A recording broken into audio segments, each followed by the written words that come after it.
세상을 살아가는데 필요한 지혜를 나눕니다.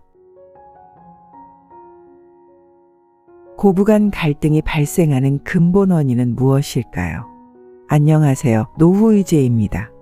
명절은 잘 보내셨나요? 다들 건강하게 아무런 문제 없이 보내셨길 바랍니다. 그럼에도 갈등이 생기셨던 분들이 있으실 겁니다. 상대방을 좀 더 배려했다면 그런 갈등 문제를 조금이나마 줄일 수 있었겠지만 그게 또 말처럼 쉽지는 않지요. 그럼 오늘은 왜 이런 갈등이 일어나는가? 그리고 이런 갈등을 줄이기 위해 어떤 노력을 기울여야 하는가에 대해 얘기해 보겠습니다. 여러분들 남편, 아내와도 문제가 발생하시죠? 왼수 같은 남편, 왼수 같은 아내. 아마 속으로 욕하시는 분들 꽤 되실 겁니다. 그리고 자식들과 갈등이 생기는 분들도 있으실 거고요. 그런데 하물며 며느리라면 평생을 다른 환경에서 살아왔는데 갈등이 안 생기는 게 더 이상한 거죠. 그럼 고부간 갈등이 발생하는 근본 원인은 무엇일까요? 어떤 분은 살아온 환경이 달라서라고 생각하실 테고 또 어떤 분은 돈 때문이라고 대답을 하실 테고요. 저 역시 처음에 생각나는 게 돈이 가장 큰 원인이라고 생각했거든요. 그럼 반대로 물어볼게요. 돈이 많다면 갈등이 발생하지 않을까요? 여러분 드라마 좋아하시죠? 부잣집 얘기도 많이 나오고요. 돈이 많다고 다들 행복하게 살아가나요? 그럼 드라마가 재미없어지죠. 그리고 현실 또한 돈이 많다고 갈등이 없어지진 않습니다. 돈의 힘으로 갈등을 조금 억누를 순 있겠지만요. 속으로 욕하고 있을지도 모르죠. 그리고 가난한 집들은 매일 갈등 불화가 일어나겠네요. 돈이 없으니까요.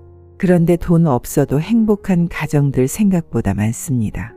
그럼 갈등이 발생하는 가장 큰 이유, 근본 원인은 무엇일까요?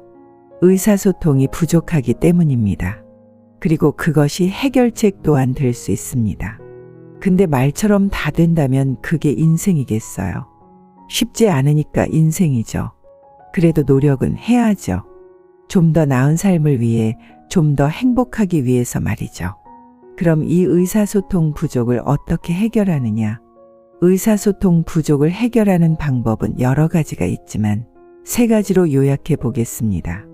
첫 번째, 활발한 청취.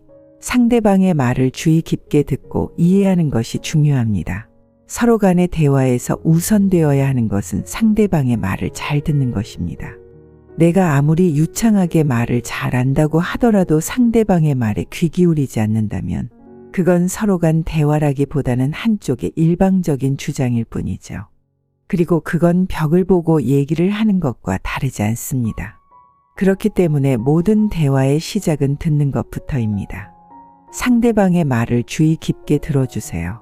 두 번째, 명확하고 직접적인 표현. 상대방의 말을 잘 들었으면 그 다음은 자신의 생각을 표현하는 것이겠죠. 서로 간의 생각에 차이가 있을 수 있겠지만 잘 들어주고 그에 대한 자신의 생각을 되도록이면 명확하게 표현하는 것이 좋습니다. 모호한 언어나 비약적인 표현은 오해를 불러일으킬 수 있으니까요.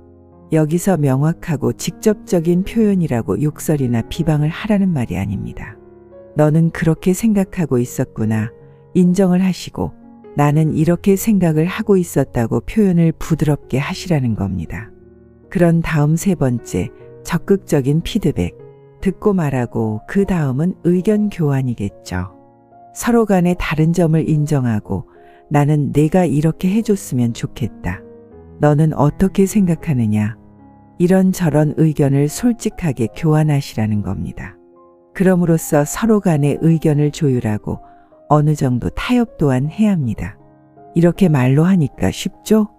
현실은 그렇지 않지만요. 너무 복잡하게 생각하지 마시고 하나만 생각하셨으면 하네요. 우린 서로 다르다. 그리고 듣는 것부터 다름을 인정하고 상대방의 말에 귀 기울이자. 오늘의 교훈입니다. 시청해 주셔서 감사하고요. 다음에 뵙겠습니다.